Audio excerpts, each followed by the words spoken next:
Hello, all of you little head cheese heads. Today we are going to talk about a very special film that just celebrated its 50th anniversary. That is the cult cannibal classic, The Texas Chainsaw Massacre, while we draw the beautiful face, or face on top of a face, of its star horror, Leatherface.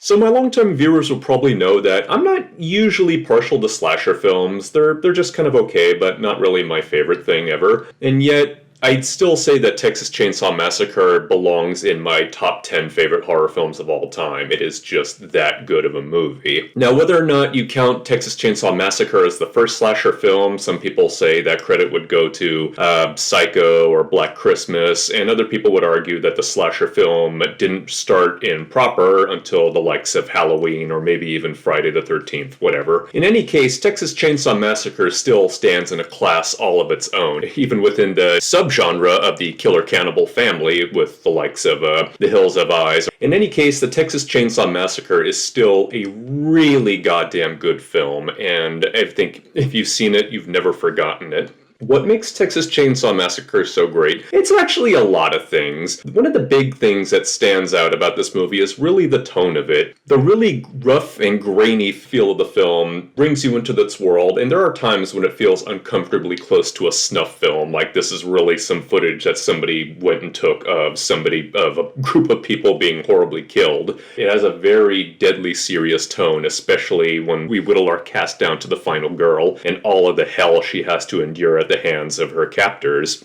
It is a very serious tone, and yet there are some slight comical elements to it. I think Tobe Hooper had always attested that there was a lot of comedy in this film, and even though that's not as apparent in this one as it is in the very first sequel that followed, which is slapstick comedy, it has its moments of brevity, although they never really overshadow the horror that's going on. Most of the humor kind of comes from, you can either laugh at the stupid kids, or you can just laugh at the antics of the family, which again, don't go too over the top, but they're still pretty funny. I think the family themselves is pretty relatable if you grew up with a family that you argued a lot with and yet you were just kind of stuck with them because, well, yeah, that's just how family goes sometimes, even if your family's a bunch of inbred psycho cannibals. Now, the family in the film itself, who would, in later films, would be known as the Sawyers, I could probably have done a drawing video of every single member, whether it was the hitchhiker, the cook, grandpa. But of course, today we're drawing the real star of the movie, and that is, of course, Gunnar Hansen as Leatherface. Leatherface usually doesn't get treated with the same reverence or respect as later slashers like Michael Myers or Jason Voorhees, but Leatherface is still very much a powerful character in and of himself, and he's extremely memorable.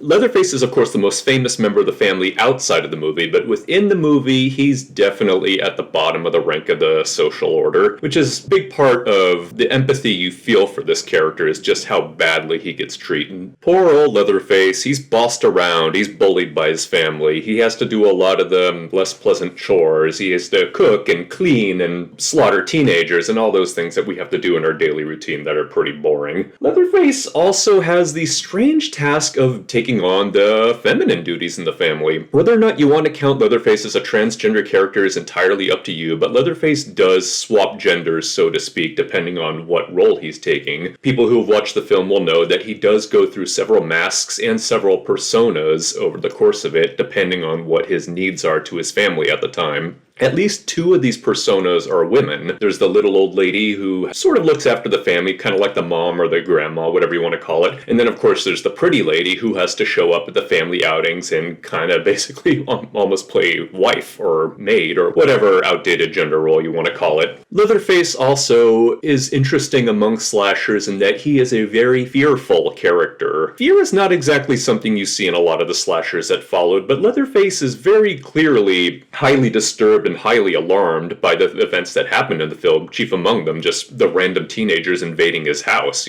Just imagine if you were going through your daily routine and all of a sudden some stranger shows up in your house. You'd be pretty friggin' scared, and the fact that Leatherface really only treats violence and aggression as sort of a daily duty. Whether or not he enjoys it, I guess that's up for you to decide, or how much you want to read into the character, but he doesn't seem like he's as bloodthirsty as the likes of his brother the hitchhiker. But even with all that said, he's still pretty goddamn terrifying. This is still a gigantic hulking man who doesn't really seem to have much pity for his own victims, as much crap as he takes. Been raised to treat other human beings outside the family as meat. They're living groceries to be served up to his own family, and that's pretty scary. Leatherface may not be as bloodthirsty as the rest of his family is, but he's still every bit as dangerous. He's a surprisingly complicated character for someone who most people would just regard as big dummy who runs around with a chainsaw and squeals like a pig. Well, there's actually a lot more you can read into him.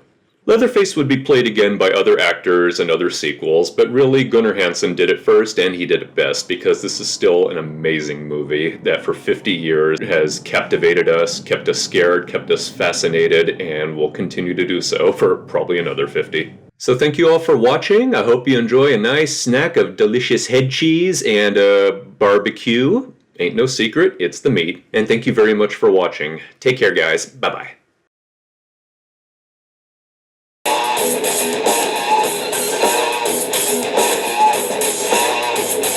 Hey folks, just a quick and friendly reminder to please support independent artists this holiday season. If you'd like to help me out, please check out the bookstore. Every little bit of support helps a lot. Thank you very much, and happy holidays! Bye-bye.